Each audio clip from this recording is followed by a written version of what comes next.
Hello, friends. If you're new, welcome. If you're coming back, welcome back. I really do appreciate you. Today I'm going to be talking about Jim Jones, and we are starting to get into the beginning of the People's Temple. We start in Indiana. Not much else I need to say, so let's get on with the video. Somerset Methodist Church hired Jim as a student pastor in 1952, yet inside 2 years he abandoned Methodism. He had seen his position as a way to lead the congregation forward, setting aside sectarian differences, and joined those equally devoted to helping the unfortunate. The members, however, vehemently disagreed. He was a volunteer minister, meaning he had no authority but what staff gave him, and he became frustrated because he felt worship was strictly controlled with everything decided in advance. In other words, it was opposite of the free-flowing worship he had experienced in black churches. There were also problems outside the church. Jim was no longer attending college, and since the student pastor work was unpaid, Marcelin's income was the only steady revenue source. Even with Jim working odd jobs, it was difficult to make ends meet.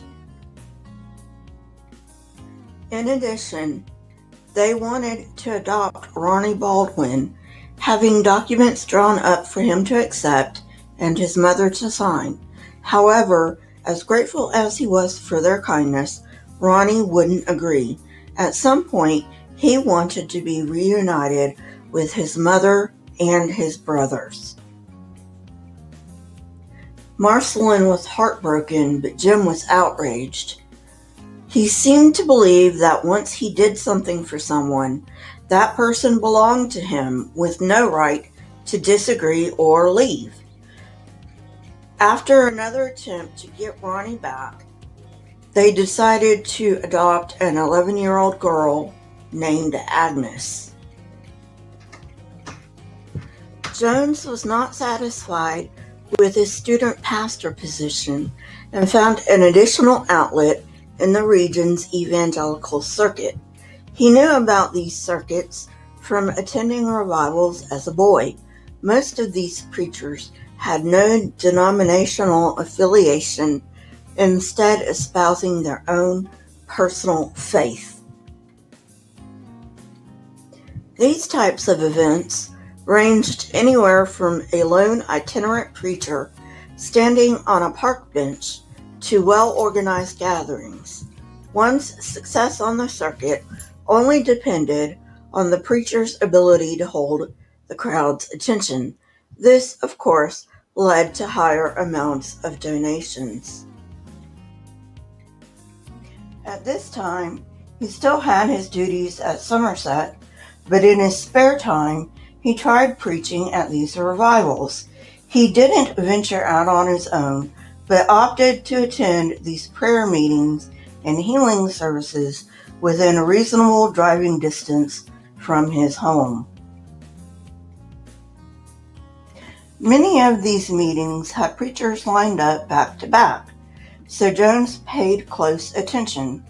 Things that worked, what biblical phrases got the most response, etc.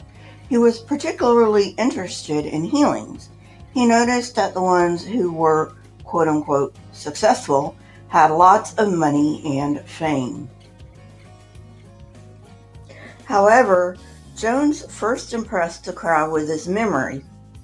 He would mill about and eavesdrop on private conversations, thereby seeming to be channeling God, because how else could he know all these personal things about people? Word soon spread about this young preacher who could supposedly read minds and prophesy, and more people showed up to see him. But that still wasn't healing. He wasn't satisfied. That changed, however, at a previous Indiana revival. He used his eavesdropping to call people out, and they convinced themselves that they had been healed. It's all a show. Nobody gets healed at these things. If you're sick, please go to a doctor. That's it for today. If you like this kind of content, hit the like button, press the subscribe button, and if you want to know when I come out with new content, hit the bell next to the subscribe button. My Twitter, Discord, email, and PayPal links are in the description, along with the source that I used for this video. If you wish to support this channel, you may do so on my PayPal link. Question everything and never be afraid. Here are a few videos from my library.